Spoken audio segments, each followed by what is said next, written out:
Sweet, welcome in. Today we are looking at container with most water. This is actually, I think, our last um, two-pointer. Actually, two-pointer and sliding window. I don't know. Actually, you know what? Let's take a look because it's right here. So we've looked at arrays and hashing. We've looked at two-pointers. So this will be another two-pointers problem.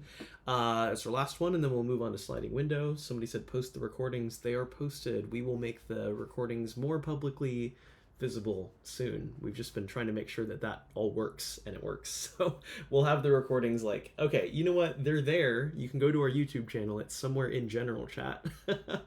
um, if you want to review a past recording, and we'll just probably at the next general body meeting, which is this coming Tuesday, we'll let everybody know more specifically and more publicly how to find everything. Yeah, they should be in recap, so we'll probably put them there. Anyways, two pointers, container with most water. It's actually a pretty simple problem. We'll get through it pretty quick. And then I'll share a little bit about like kind of how we know that this is a good solution or how we know that this solution works. Okay, let's take a look. So our problem today, container with most water. You are given an integer array heights, where heights at index I represents the height of the ith bar. And you may choose any two bars to form a container, and we want to return the maximum amount of water that some container in here can store.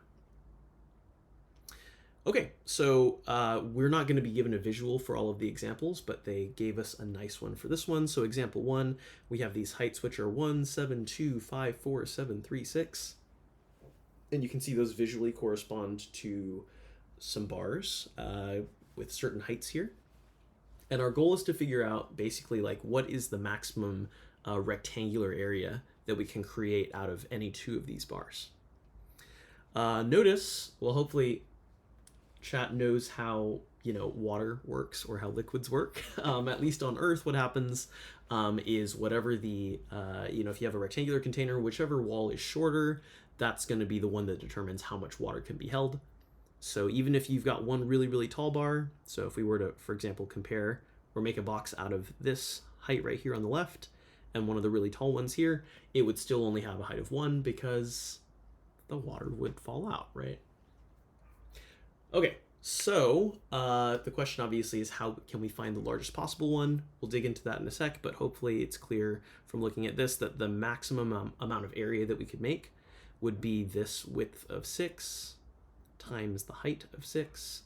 I won't go through all the other possibilities, but I promise if you looked through the rest of the areas, you wouldn't find a bigger area than that. Okay, so then another example without a visual here, we have these heights of 2, 2, and 2. If we were to draw this out, you could have a rectangle that was 1 by 2, or you could have a rectangle that was 2 by 2, and hopefully it's obvious that 2 by 2 is the bigger rectangle, right?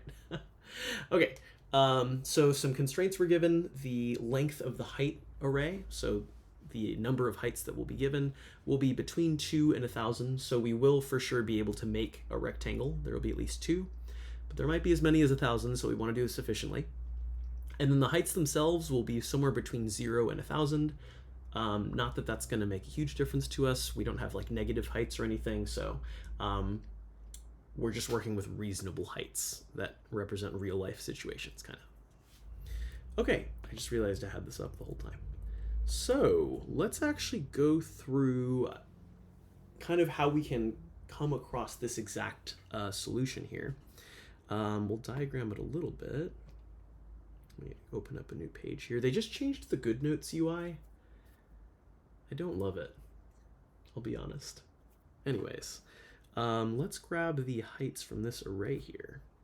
I'll actually split view this. Okay, we got 1, 7, 2, 5, 4, 7, 3, 6. I almost kind of want to, one sec. I think I can like screenshot this maybe.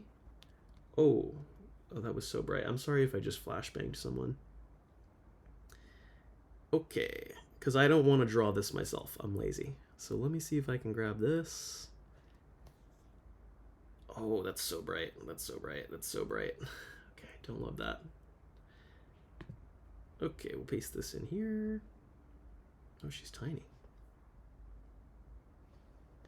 Okay, so let's talk about how we can get to this as the final answer of the problem. I think actually when you do this problem and you know it's a sliding or a two-pointer problem, you kind of think about it for a second. You go, well, it's probably just as simple as moving some pointers around. Obviously, in an actual interview for a position, they're probably not going to tell you ahead of time like this is X type of problem or Y type of problem, right? So part of this is trying to figure out, if we didn't have that knowledge, how could we work our way to the answer, right? So here's what we'll do. If we could, I guess a good place to start in terms of trying to figure out information about the problem is if we can choose the widest possible array or the widest possible range, that's kind of benefit to us, right? So if we have, in this case, 8 elements, right? Ideally, the maximum area, or like a good place to start would be that the maximum area could be the maximum possible width, right? That's like a natural advantage if we're trying to maximize the area. Now, the problem, obviously, when we look at this particular problem, is that width, which is 7, right? For this diagram, at least, or for this set of numbers, corresponds to a height of 1. And let me move this over. Oh, hello? Okay, one sec. Okay, so obviously that particular width, the maximum width, corresponds to a height of 1, and that's all right. I mean, it's not ideal, but we might as well start with the widest range possible. And this is going to say, or this is going to cause us to say, okay, so max so far is 7. That's like the first consideration that we make, right? Now, there's only one way to use the maximum width, and that's to use it, right? To use all of it. And then the constraints, or the number array that we're given, is going to determine the height that goes with that, and therefore the maximum amount of area that we can make. So in this case, it's 7 times 1, right? The smaller of the two walls determines the height of water that we can keep, and then the width of the range that we chose determines the width of that rectangle. So we'll do 1 times 7 is 7, right? And maybe I should say max area so far here. Okay, so that one's pretty straightforward to calculate. It's a good starting spot. And then the question from here is, well, obviously there's taller things in the middle, right? So how can we kind of smartly determine which of those taller things we should or could be using? So one thing you could do, and this would be kind of the most straightforward, but maybe a very inefficient solution here, would be to try all of the possible combinations. So we could say, okay, maybe let's try all the different widths of 6 that we could make, all the different widths of 5, all the different widths of 4, all the different widths of 3 and 2 and 1, and just see which one of them is the biggest, right? That's going to be an n-squared type of solution, but we'll launch right into maybe a smarter way to do this, which is if you know what the best way to make a rectangle with a width of 7 is, it would be pretty easy to figure out the best way to make a rectangle with a width of 6, right? Because if you want it to be a width of 6, you either move the left in by 1 or you move the right in by 1. Okay, so that's not going to get us all the way to the complete answer, but it is going to say if we can just take one step forward, we can get another good area, right? Or we can get the best area possible. Okay, so if we're looking at these two, 0 and 7, as the indexes of the range that we're looking at, we can either move the left in by 1 or we can move the right in by 1. So which one should we choose? Well, whichever height is worse, we want to improve it, right? Not only that, but if we were to move in this guy, it can only either stay the same or get worse, right? Because the limiting factor, again, is the shorter wall. Okay, so we know that the shorter wall determines the height of water that we can actually keep. That means that moving the higher wall over, or selecting something that is kind of next to it, is either going to keep the result the same, or it might even worsen it. On the other hand, if we move this pointer over here, which corresponds to the shorter wall, why is stuff being duplicated? Hello? Oh. If we move this guy, which corresponds to the shorter wall, things might stay the same. So, there could be a height of 1 right here. We're not really sure. But they could also improve, right? So in short, if we know that we have to move one of the walls, let's go ahead and move the wall that is worse, right? Okay. So what this is going to tell us is what's the best area we can get if we want the width to be 6, right? Okay, in this case, we know because we're looking at a solution that this is actually the correct answer, or it's the overall maximum. But in this case, the width is now 6 and the height is 6, and that gives us an area of 36. Okay, and all we're going to do, so this is not going to jump us straight to the correct answer, but now that we know what the best way to use a width of 6 is, the next question is, what's the best way to use a width of 5, right? Well, if we already know the best way to use a width of 6, again, our choice is either move the left wall in or move the right wall in.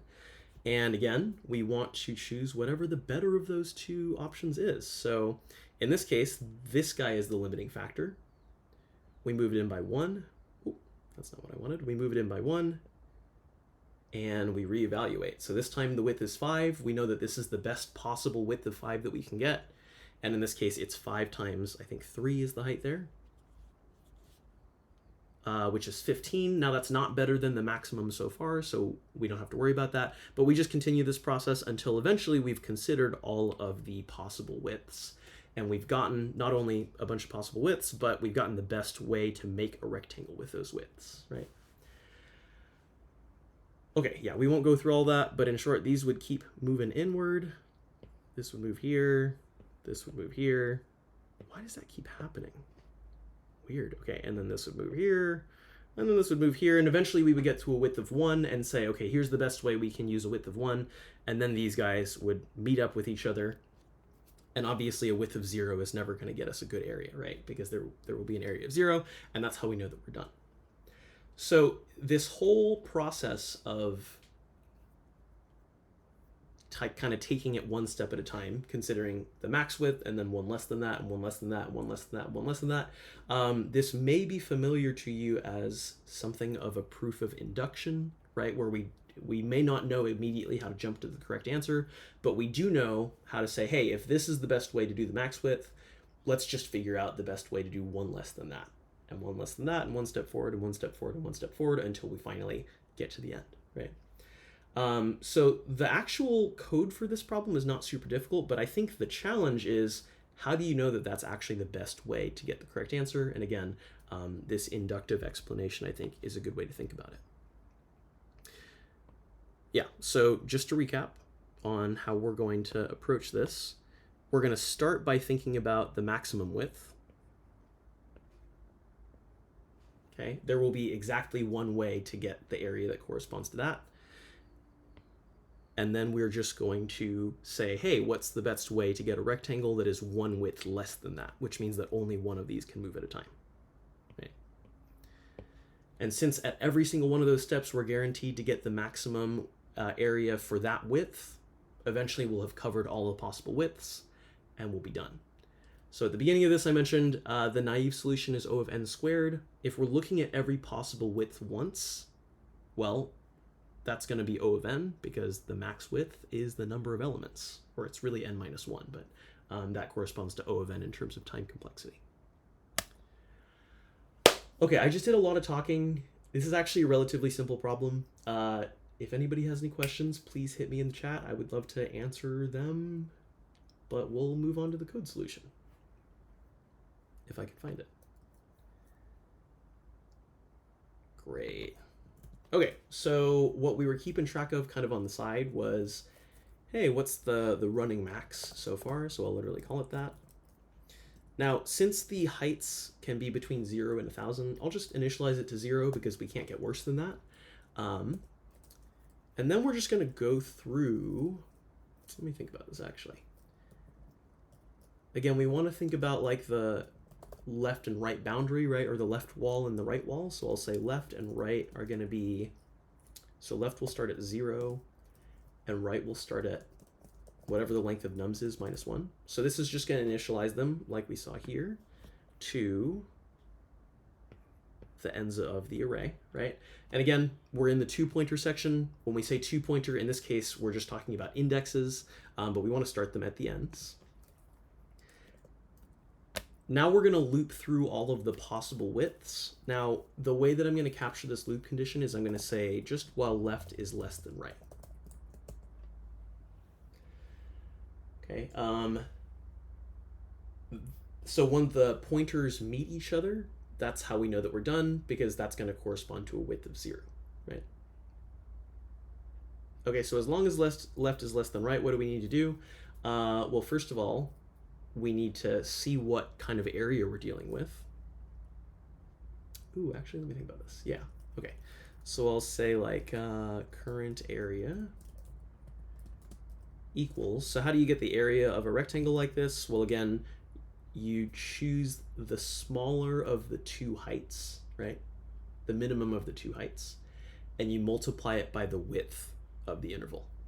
Okay, how do you get the width? Well, just take this index and subtract that index, and you'll know how wide that interval is. Okay, so the current area is going to be whatever is smaller. Oh, not nums, but heights at left and heights at right. Ooh, and then we multiply that by right minus left. Let me expand this a little bit. Actually, we can get rid of the example entirely here. Okay, so the area of the rectangle that we're looking at right now is whichever is the smaller height times the width of the interval, which is just the right index minus the left index. Okay, now if that's bigger than our running max, which the first time we do it, it almost guaranteed will be, or maybe it'll be the same, we can say, okay, go ahead and replace running max with whatever is bigger between the current value and the current area of the rectangle we're looking at. Okay, I didn't actually, I don't think I've ever explained what min and max do, but I hope to God that this is like a very self-explanatory thing. Min obviously gets the smaller or the smallest of the things we're looking at, and then max gets the biggest of the things we're looking at. Okay, and so now that we've seen maybe our current rectangle is a contender for the overall maximum, now we need to decide which wall is going to move inward, right? So here's what I'll say is I'll say if heights at left is the smaller of the two. In that case, we don't want to keep the left wall. We want to move it over and maybe gamble a little bit. Maybe it'll stay the same. Maybe it'll get better. Maybe it'll get worse even. So if this is the case, we're going to move left in by 1. And I'll just say else we'll move right in by 1. Okay, and then eventually, because we're moving the walls inward one by one, they're going to hit each other. This loop is going to end. And whatever the highest value we've seen so far is, that's the thing we want to return. Okay. I think that's it. I usually mess something up, so we'll see what messed up this time, but ahaha, not nums, heights.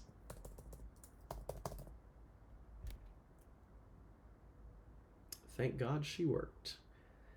Okay, and let's just submit for good measure, because sometimes we'd be messing up on yeah. Sometimes I'd be messing up on the test cases, but yeah, so this is an O of N solution. Again, I think the difficult part really isn't the coding, it's really definitively saying, okay, here's why the solution works. And I think if I was asked this in an interview, or if I was interviewing someone, I would definitely be asking like, well, how do you know that this is the right approach, right? Like, clearly it worked. Can you justify why this is a sensible solution and how it guarantees, because I'm talking, okay, sorry, because it guarantees, or how does it guarantee that we're actually going to get the correct answer? And so in this case, we can explain, well, if we know that the first area is the biggest it can possibly be because it's the maximum width. And then we just take one step at a time, right? So if we know what the previous max was, we know what the max is for one width less than that. And eventually we work our way down to the base case, it ends, and we can return the running max. Ivy is totally correct. Why don't I comment my code? Because I'm stupid and I'm talking and I should be commenting it. And if you, and now they're throwing tomatoes at me. But yeah, usually if you go back into the text threads, or I think I'm going to try and make this a better practice of mine, I'll go in and leave a well-commented version of the code that we wrote here. But let's just do it live because we can. Well, here's another thing. The code is self-documenting, and we want to do this as much as we can, right? Like, I don't need to write a comment for running max because the name is the comment, right? The body is the fit. Same with this, like I don't really need to justify what I mean by left and right because that should be pretty self-explanatory. The base case is pretty self-explanatory here. Again, the variable name current area. You're never going to guess, but it represents the current area that we're looking at. I think if anything, right here is where we want to go, okay, this is where I need to explain a little bit about how I know that this works, right? So we say if heights left is less than heights right, left plus equals 1. So here's what I might write. I might say whichever wall is shorter. Well, here's what I'll say. Whichever wall is taller, or for whichever wall is taller, moving it can only keep the area, or keep the, I'll say the relevant height the same or worsen it. So move the smaller, or move the shorter wall instead. Okay, so the gist of this is if you move the taller of the two, you can either keep it the same or worsen it. If you move the shorter of the two, you have the possibility of improving it. We don't actually know if that's what's going to happen, but we have the possibility of improving it. So that's always going to be the right decision for us to make, right? The rest of this, pretty self-explanatory. So yeah. Like I said, a little bit of a shorter problem today. Pretty self-explanatory on how to code it. I think this is the real lesson, is justifying your algorithmic decision, in this case using induction. Yeah, it is like the limiting factor in chem. I like that. It is it is called, well, I think they often say the limiting reactant, the limiting reagent. Anyways, that's not what we're here to talk about. Any questions? Anything I can answer? Criticisms? Really mean things to call me? Anybody? Does somebody want to call me a name? Okay. Stink! Aw, you guys have, well, two of you had very nice words to say about me. Thank you for that. We'll go ahead and call it there for tonight. Oh, someone's typing. Someone's typing. Bald. Someone recognized me in the Horn Center today. I was like, hello? I don't know you. But now I do. I know them now. Wow, they've been typing a long time. This better be good. We're all waiting for you. I'm waiting for you, at least. I can't wait. The anticipation is killing me.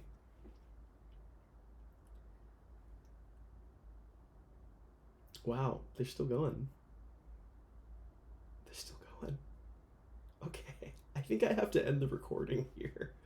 Oh, complete CS noob. So self-documenting essentially means that commenting your code isn't necessary if the variables are written clearly enough, or is it always a good practice to comment? So yes, self-documenting means we want to write code that you don't, that explains itself, right? So for example, naming a variable, something like running max. To clarify, this is the thing that is capturing the maximum as we go, right? If you do, so like this is sort of, you have to feel this out a little bit, right? But it wouldn't be good for us to write a comment that says, for example, like captures the running maximum. That's redundant. It's an extra line of code. It makes it more difficult to read, right? We don't need to do that. Something like this where it's like, okay, there's some logic encapsulated here. Maybe it's not immediately obvious why we need this. That's a great place to write a comment. Another example of something that's like self-documenting is like, for example, if, let me think, actually, there was something, well, yeah, okay, so for example, another thing that we could talk about in terms of self-documentation is we tend to prefer not having what we call magic numbers. So like throwing in a number that is useful to you, but you don't, like it's not clear why that number was chosen. That might be a good thing to calculate in line. I'm trying to think of an example. Let me think. Let me think. Uh, okay, this is.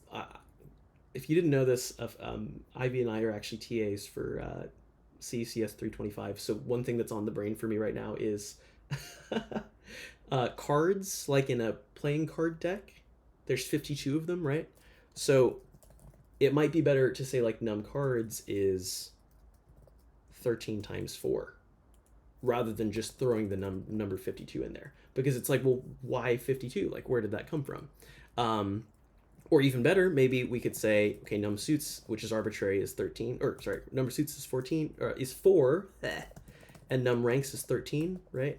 And then we can say, okay, it's reasonable for our number of cards to be the number of suits times the number of ranks, right? So this would be an example of avoiding a magic number 52 by explaining, here's how I got it, right? So this is another example of code that is self-documenting. In short, if you're working in a production environment, somebody else will be reading your code, and you want to make it as easy as possible for them to understand what you meant, right? Some of that is self-explanatory, like naming variables. Some of that you can go out of your way to explain by, like this example, calculating things in an intuitive way. Sometimes, like here, it's worth literally writing a comment to say, here's why we did it this way, right? So just depends on that. Anyways, I hope that answers your question. It was actually a really great question. But I think that's all I got for y'all tonight, so we'll call it there. I have been saying this at the end of most sessions, but if you understand the problem now, go submit your solution in the text thread. We would love to see it. You can enter yourself into the raffle. Don't forget to do that. Yeah, if you want to copy paste it, it's literally here for you. We will accept that as your entry. Just write a little explanation. No, I will not be doing that. If you have any questions though, let me know. Drop it in the text thread, whatever. We're around. And Ivy actually made a great point for interviews. Definitely more documentation is good. Absolutely, like, talk your brains out, write comments, whatever you need to do. Great. We'll call it there for tonight, though, folks, and we'll see you hopefully tomorrow. All right. Have a good night, everyone.